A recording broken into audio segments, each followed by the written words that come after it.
Hello, this is Bill and Sonja, and welcome to our review of Servant, Season 2, Episode 8, Loveshack, baby. We nicknamed this one Boom Chicka Wow Wow, and you all know why. So this episode opens up on a napping Julian, played by Rupert Grint, a.k.a. Ron Weasley, who wakes up next to a bottle of the hard stuff in a near empty glass. Is this further emphasizing his growing dependency? Perhaps. We also have a pacing Leanne, played by Nell Tiger Free, watching Dorothy's coverage of her pageant where they first met when she was a little girl. And it's snowing inside that room. Well, in the video, you can see signs of abuse here, as Leanne's mom is really rough with her. And why didn't they fix that window or even address it? Like, at one point, Leanne and Julian are butt naked, but they seem just fine. Yeah, was that a movie mistake? I mean, Leanne is supernatural, so we think. So maybe she isn't bothered by the cold, but Julian isn't. She sure ain't. But all around Leanne is the aftermath of her fit she threw in the last episode. We see her stepping over the little crosses that to me look like little bodies. And I start thinking about the last episode. You know, the way they presented these crosses, looking like twisted, dead little carcasses laying on the ground, led me to believe maybe they are representation of the cult members, you know, and that when Leanne is doing one of these rituals, that the other cult members are usually present to lend their power, but since they're not there, that she uses them as miniature proxies. Okay. The only thing that contradicts this is later on in the episode, George mentions to Dorothy that they must be alone when they do this. Yeah, she did say that. We got a lot of symbolism in the last episode. And this episode, Leanne verbalizes her break from the cult. Mm-hmm. Like when she broke the stick. Right. That scene reminded me of when the main character of the movie Village, Ivy, broke that stick also in defiance. Yeah. And that movie has some similarities as it also deals with a cult of sorts with a lot of secrets, just like this family, and how the main character breaks the rules in order to grow. So what do you think was George sealing Leanne in that room by writing runes on the door with that anointing oil? Maybe. Maybe also he was trying to weaken her because he was going to try some type of attempt on her. We'll come back to that later. Okay. But we do see Julian goes to Leanne's door. Yeah. And all of a sudden he's being Mr. Polite. Right. Knocking on the door. Yeah, this is exactly why we named this episode Boom Chicken Wow Wow. So maybe that spell that George put on the door is turning Julian from the ultimate asshole into the ultimate gentleman, for which he's most richly rewarded. Julian walks upstairs and starts joking with Leanne. Oh, did you guys notice the song that was playing in the background? It's called The Sky Cries. It's by M. Night Shyamalan's daughter, Salika. She's got a great voice. Even before you told me that, I noticed like how good that song was and the voice. Yeah, so. It's very bluesy. Yeah. So this is probably the most substantive conversation in the episode, which had two pretty big reveals in it. The first one being Leanne admits that her aunt and uncle are her chosen family. Okay. And they told her that they found her buried in ash. Ooh. And that God gave her a second chance, which clearly indicates that she was resurrected. Speak on it. Speak. Preach. Yeah, she drops a double entendre when she admits to lighting her mother's favorite dress on fire. She said she was so angry as she watched it burn that she felt like she was burning too. Right, which she may literally have been burning too if in fact she was resurrected. Yes, the double entendre being she was burning with anger and she was actually burning.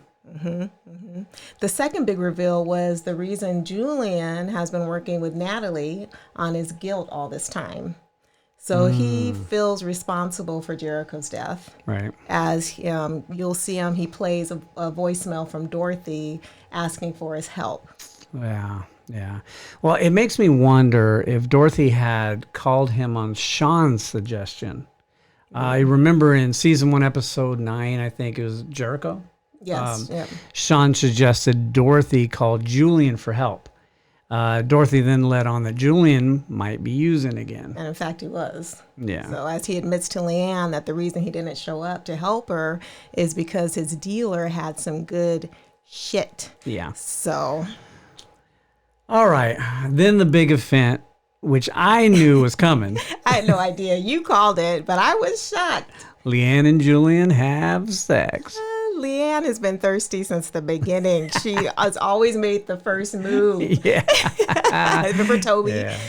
Well, Julian's been oddly attracted to Leanne since, for the entire show. But what really annoys me is not only does Julian ruthlessly pick on Toby, but now he's having sex with his girl. Yeah, Mr. Total. Steal Your Girl, Julian. Yeah, total Jody. Right? But Leanne has been flirting with her sexuality. We've seen her flirting with her sexuality since season 1. Yeah. And for all you out there, Jody is the guy that steals your girlfriend when you're in military deployment or in boot camp. Okay. But something odd happens during sex. Julian breaks down crying. Yes. Oh, my gosh. Well, this is the second time, actually, we've seen him break down crying. He also did it when Roscoe was hypnotized and he was recounting his experience with the cult. Does that mean anything? Does he have some subliminal connection? Or is he just happy to be having sex with an angel? Well, speaking of Roscoe, played by Philip James Brannon, he shows up out of the blue. And remember, we had a theory that Roscoe was either zombified or he had been assimilated into the cult. Well, Roscoe pulls them outside for some weird reason out in the backyard while it's snowing and keeps them outside even when they try to go back in. After Dorothy says, screw it, and tries to enter, Roscoe physically blocks her and basically admits that he's a cultist now. Dorothy pushes past Roscoe and confronts George, accusing him of trying to trick her like he's going to leave. George, surprisingly, calmly states that he's preparing the ritual and that they must do it alone. Right. So we see George gathering some of Jericho's toys. And by the way, I was so annoyed by the hipsterish vintage wooden toys they got Jericho. Like, what baby plays with that? Like, I love antiques, but that baby doll that George had looks like the paint may have had asbestos on it. They need to get it checked. Yeah. So George drops those toys in the basement hole with some wood, and looks like he's going to open up a portal to hell or something, but we don't see him light it. So I guess we'll just have to wait to see what happens with that. Yeah. No, we just see him chanting and slapping the Bible. Yeah, it was weird. Well, while Leanne and Julian are hooking up, George is continuing with super strange preparations. As where it really gets weird, he plays the B-52's Loveshack on a boombox while banging his head on the hardest wall of the house, seemingly caused a lot of damage to his head. Why does he do that? I don't know. Is it part of the ritual, or is it because Leanne is committing the sin of fornication? Yeah. We also, during this scene, we see Sean's hand is close to healing. So I think that spit salve is working. Sure did. Well, after bludgeoning his own head, George then grabs a pork belly out of Sean's meat locker, which I was jealous of, by the way. The knife that he'd warmed up on the grill.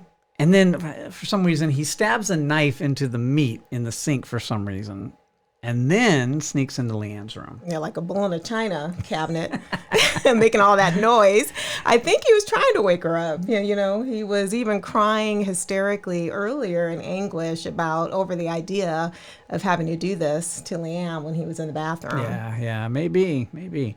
As he sneaks up on her, he says, "I can't do this," which wakes her up. Then she knocks over the candle, setting a piece of clothing or something on fire, and George freaks out like she just opened the gates to hell and acts absolutely terrified of her.